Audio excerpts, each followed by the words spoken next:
Howdy, folks, and welcome to Moose Podcast 253. I trust you're doing well. You're having a great week, and I appreciate you taking time to drop on by. Also, want to thank my good friends at Bedford's Camera, bedfords.com. There I was back from a weekend shoot Sunday afternoon, wrapping out my front door. I'm like, what the hey? And I go, and there's Mr. FedEx with my box from bedfords.com delivering my shuttle or my drone that I ordered. And that's just the kind of service those folks do. They have the gear, they have the great pricing, especially when you use that special MOOSE discount. And of course, there it is on Sunday being delivered. So Bedford's Camera, thank you ever so much for the incredible service to take care of my photographic and business needs, and of course, sponsoring the Moose Podcast. Let's get right into this week's podcast. Are you really so stupid? Actually, Phil's whole email was, depth of focus. Are you really so stupid?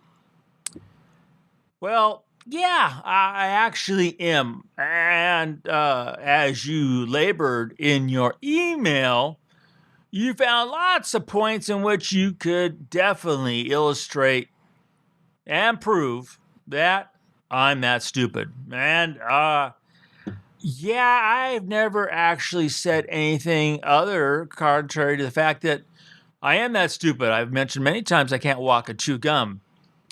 But yes, I say depth of focus, not depth of field. Lots of reasons for that.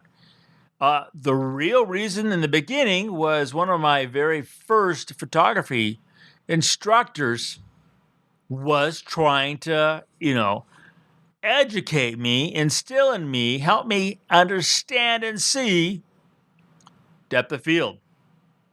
In the 35 millimeter round, pushing that depth of field button or the preview button, you can't really pre-visualize how much is going to be in focus out of focus compared to like a 4x5 camera where it just smacks you between the eyes.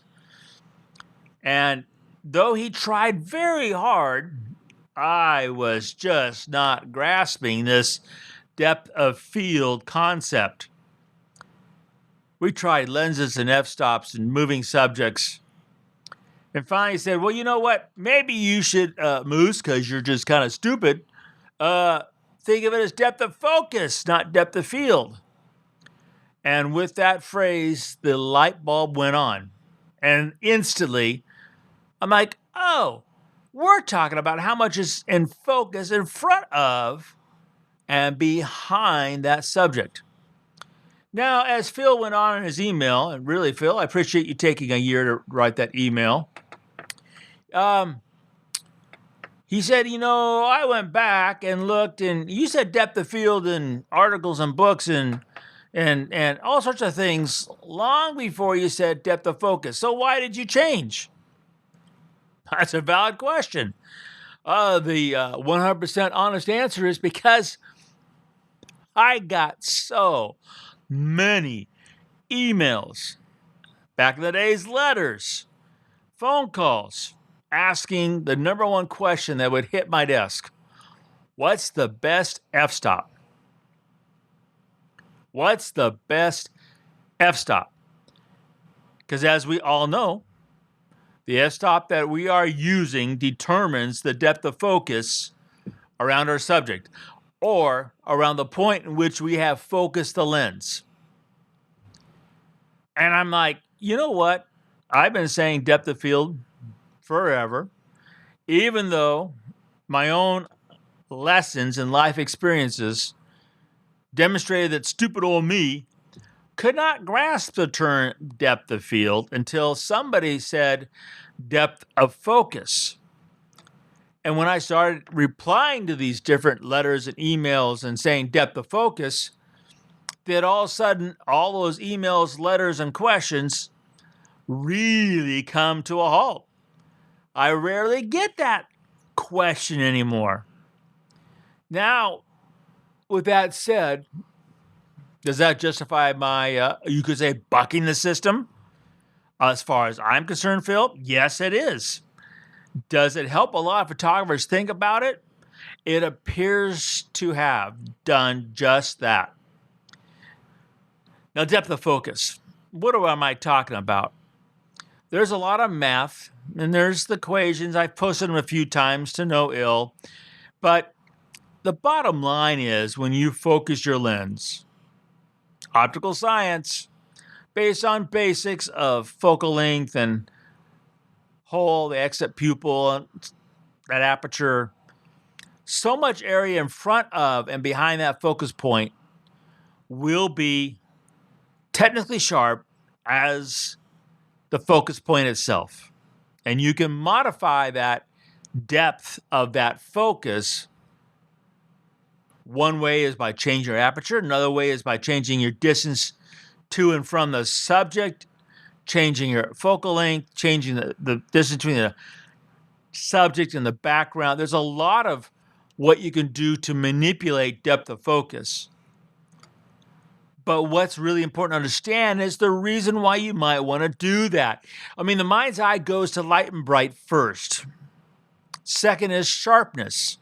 Sharpness equals focus. In moving the eye around the frame to tell your story visually, you have lots and lots and lots and lots and lots and lots and lots and lots and lots and lots of tools and opportunities, possibilities. Some better, some worse. Depth of focus is a powerful tool because you can tell the viewer to say, look here and just study this. Let the rest of it kind of filter in subconsciously, but this subject is what I want you to look at.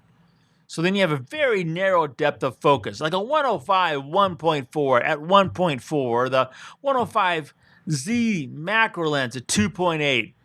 You know, a point blank range, yet the background's way away, and you just can't help but look at that subject.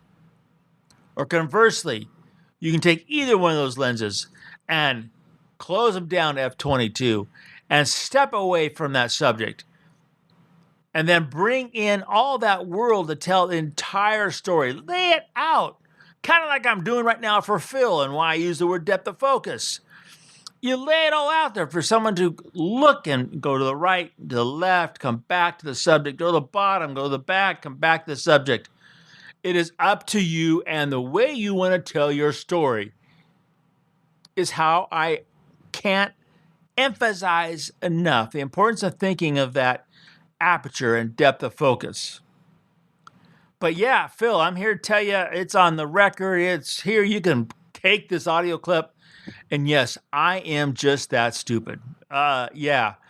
And hey, I am so stupid. I have a whole lot of photographs out there in print, in the magazine and books, because my stupidity seems to resonate with a lot of folks. Keeps me in a happy place. Another email that came up. I appreciate this one, Jerry. Is what is it with, he says, what is it with you and the word composition? Why is it always with you arrange the elements? Well, with this podcast, both of these questions to me kind of resonate together. What is it with me and the word composition? Well, it goes back a long ways. And there is no excuses. It's just the way I am. It's not like I'm pointing fingers to anyone or anything.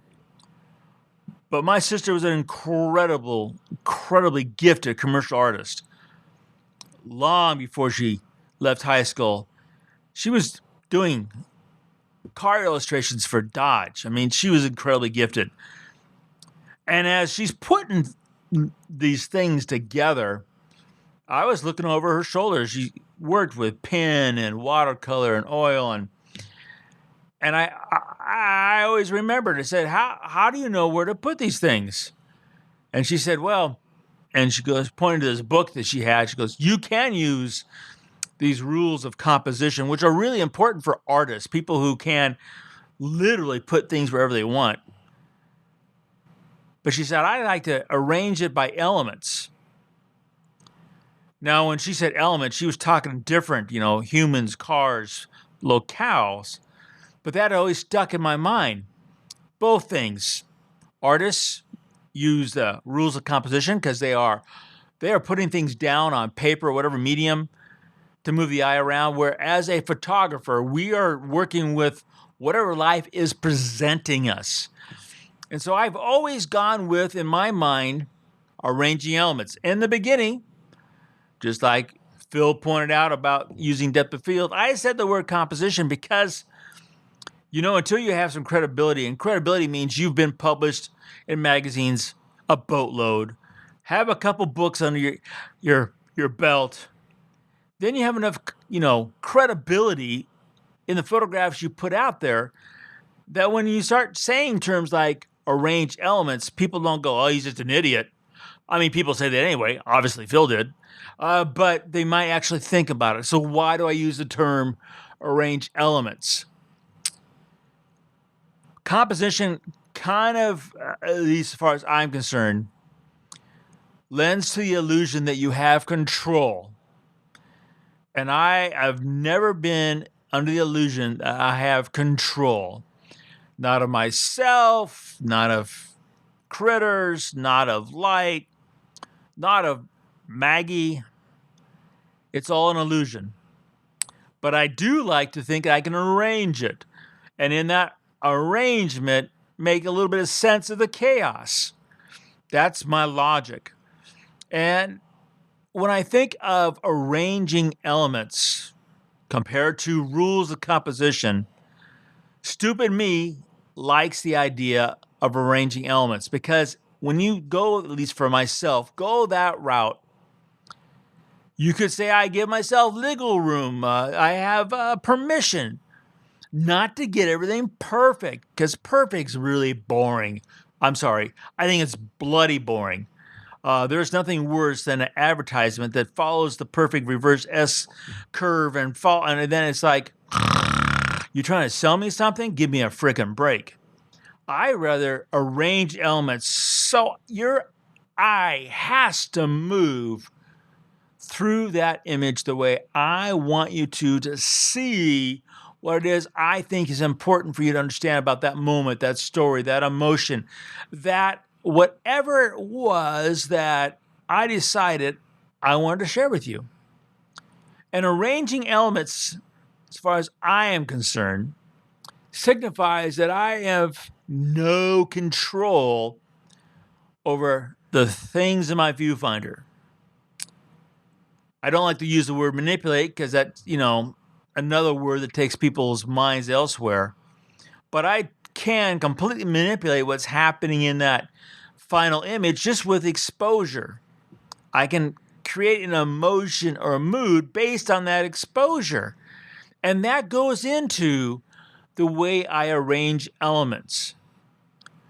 I can take, as well as you, two elements that are physically not close together and with a long lens, bring them and compact them in the frame so then they seem associated. That is arranging elements, and I can change the story that way, which is another way of manipulating that image, that story. And there's nothing in the rule of a composition that talks about grabbing a long lens, open the lens up to 1.4 to use no depth of focus and compact the scene to tell a story. It can tell you where you might want to, where the eye might go in that whole scenario. But how does that help you know where to stand? F-stop to select, exposure to use. I don't think any of those commonly used phrases helps photographers move the ball forward. Now, since I have personal experiences working with hundreds and hundreds of photographers with, yes, Phil, my stupid phrase, depth of focus, and Jerry, yes, my use of arranging elements. and seeing the light bulb come on and see their photography move forward, I take delight in thinking that I'm not the only stupid one with a camera out there. And that allows me to sleep very, very well at night. So I hope that answers those two questions, gets it out there. Yes, I am nowhere near perfect. I'm just one happy clicker that gets to go out and take lots of photographs and bring back stories. And for me, that's a good day. I thank you for dropping by, folks, and I remind you to make every click your story.